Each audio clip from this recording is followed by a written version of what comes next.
سيدنا مولانا محمد ماضي الجود والكرم وآله وبارك وسلم صلاة وسلام عليك يا رسول الله صلی اللہ تعالی علیہ وسلم. رات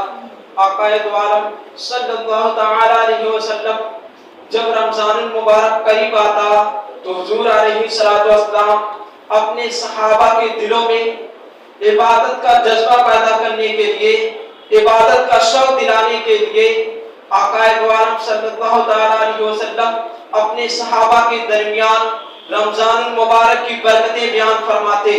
رمضان المبارک کی اہمیت بیان فرماتے، رمضان المبارک کی فضیلتیں بیان فرماتے. ایک مرتبہ آقا دو عالم صلی اللہ تعالی علیہ وسلم فرماتے ہیں کہ اے میرے صحابہ، تمہارے درمیان ایک ایسا مہینہ جلوہ گر ہونے والا ہے،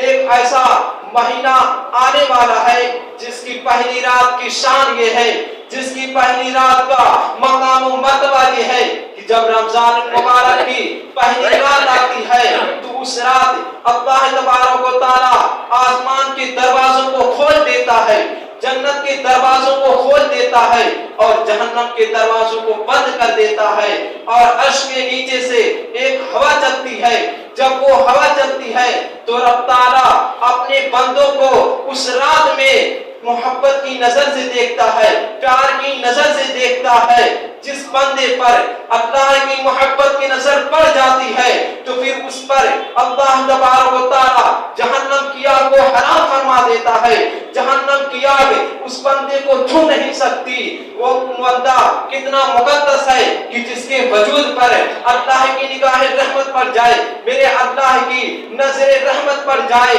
آج ہم کس کس کے دعاؤں کے طالب ہوتے ہیں کہ اگر آج ہمارے اوپر پیر صاحب کی نظر پڑ جائے تو ہمارا بیڑا پار ہو جائے گا، اگر ہمارے اوپر دیوان شاہ بابا کی نظر پڑ جائے تو میرا بیڑا پار ہو جائے گا. بے شک اللہ کے ولی کی نگاہ بہت قیمتی ہے. ہم سوچتے ہیں کہ اگر ہمارے وجود پر غوث اعظم کی نظر پڑ جائے گی تو میرا بیڑا پار ہو جائے گا، خواجہ کریم نواز کی نظر پڑ جائے گی تو میرا بیڑا پار ہو جائے گا، اعلیٰ حضرت کی نظر پڑ جائے گی تو میرا بیڑا پار ہو جائے گا. آپ ذرا سوچئے کہ جب اللہ کے ولیوں کی نگاہ رحمت کا یہ عالم ہے تو جس بندے پر اللہ کی نگاہ رحمت پڑ جائے تو پھر اس بندے کو جہنم کی آگ کیسے جلا سکتی ہے؟ جہنم کے آگ کے اندر اتنی طاقت نہیں کہ اس بندے کو جلا سکے کہ جس بندے پر اللہ کی نگاہ رحمت پڑ جائے. آقا کریم صلی اللہ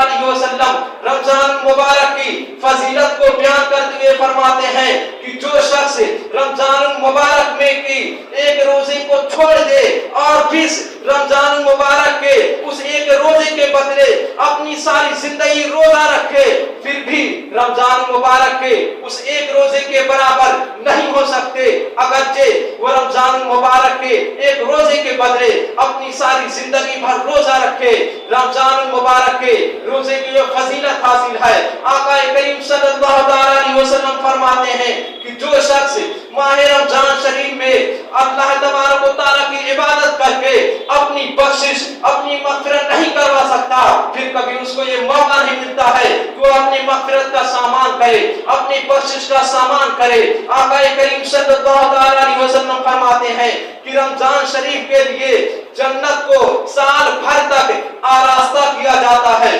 سنوارا جاتا ہے، جنت کو سجایا جاتا ہے صرف رمضان مبارک کے لیے. اور بڑی بڑی آنکھوں والی حوریں رب تعالیٰ کی بارگاہ میں دعا کرتی ہیں کہ اے رب کریم ہمیں ان کی نگاہ میں دینا، ہمیں ان کی دلہن بنانا جو رمضان مبارک میں تیری خوب عبادت کرتے ہیں،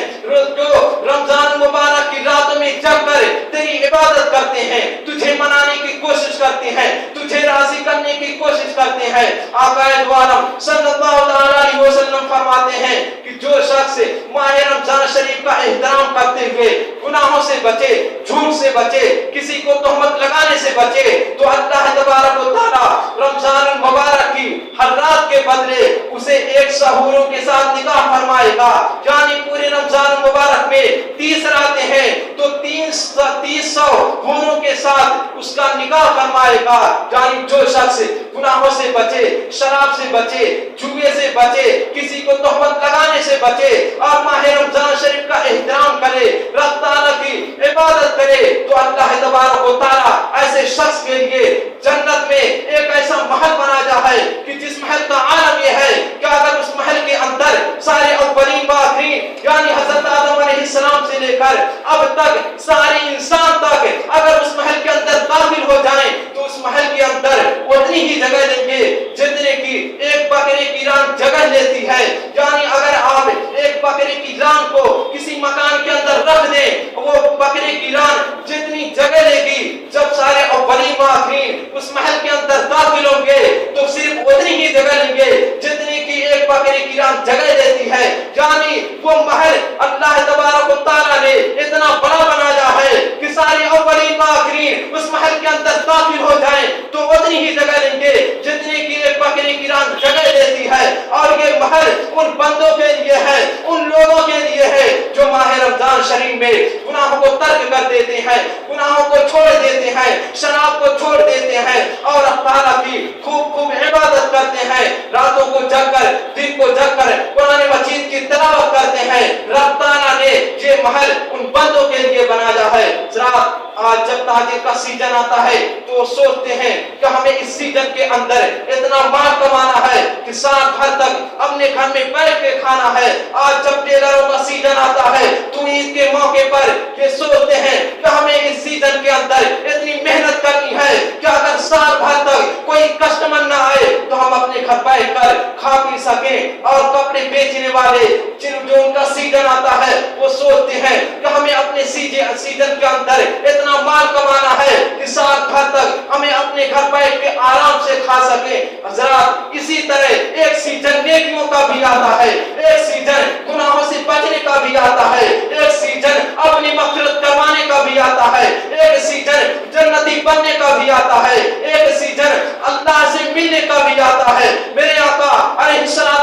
فرماتے ہیں کہ جب ماہ رمضان شریف کی ہر رات میں اللہ تبارک و تعالیٰ پہلی آسمان پہ تجلی فرماتا ہے اور پکار پکار اپنے بندوں سے یہ کہتا ہے کہ اے میرے بندے اگر تو گنہگار ہے تو مجھ سے معافی طلب کر, میں تجھے معاف عطا کر دوں گا, میں تجھے جنت کا پروانہ عطا کر دوں گا. اگر تو نعمت سے محروم ہے تو میں تجھے نعمت عطا کر دوں گا, اگر تو غریب ہے میں تجھے مالدار بنا دوں گا, لیکن شرط ہے کہ تو میری بارگاہ میں آ اور اپنے گناہوں کی معافی مانگ. ذرا صحابہ کرام رضی اللہ تعالیٰ عنہم اجمعین جب ماہ رمضان شریف قریب آتا تو وہ ایسے تیاری کرتے تھے جس طرح آج ہم اپنے گھر کی شادیوں میں تیاری کرتے ہیں. آج ہمارا حال کیا ہے کہ ہمیں سحری میں چاہیے, ہمیں افطار میں وہ چیز چاہیے. حضور علیہ السلام نے اس سے منع نہیں فرمایا بلکہ آقا کریم صلی اللہ تعالیٰ علیہ وسلم فرماتے ہیں کہ تم اپنے گھر والوں کا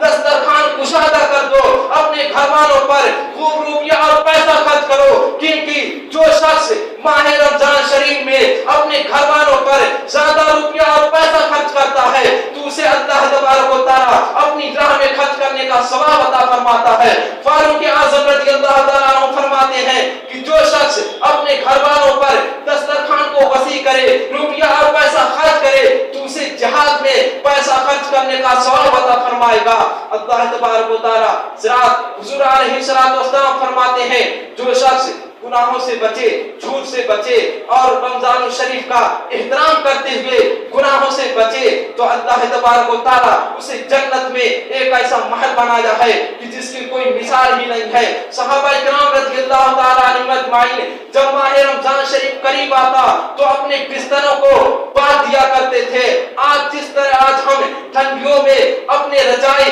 اور کمبل کو نکالتے ہیں اور گرمی کے موسم میں اسے باندھ کر رکھ دیتے ہیں, اسی طرح صحابہ کرام جب رمضان شریف قریب آتا تو وہ اپنے بستروں کو باندھ کر رکھ دیتے تھے اور وہ یہ طے کر لیتے تھے کہ ہمیں اب صرف رب تعالیٰ کی عبادت ہی کرنی ہے, راتوں کو جگ کر دن کو جگ کر رب تعالیٰ کو منانے کی کوشش کرنی ہے. وہ اسی لیے اپنے بستروں کو باندھ دیا کرتے تھے کیونکہ میرے آقا فرماتے ہیں کہ جو شخص ماہ رمضان شریف جیسے مبارک مہینے کو پائے اور اپنی مغفرت نہ کروا سکے, اپنی بخشش نہ کروا سکے تو پھر اسے جنت سے دور کر دیا جاتا ہے, اسے اللہ کی رحمت سے دور کر دیا جاتا ہے. آقا دو عالم صلی اللہ علیہ وسلم فرماتے ہیں کہ ماہ رمضان شریف کے افطار کے وقت 60,000 ایسی جہنمیوں کو جہنم سے آزاد کیا جاتا ہے جن پر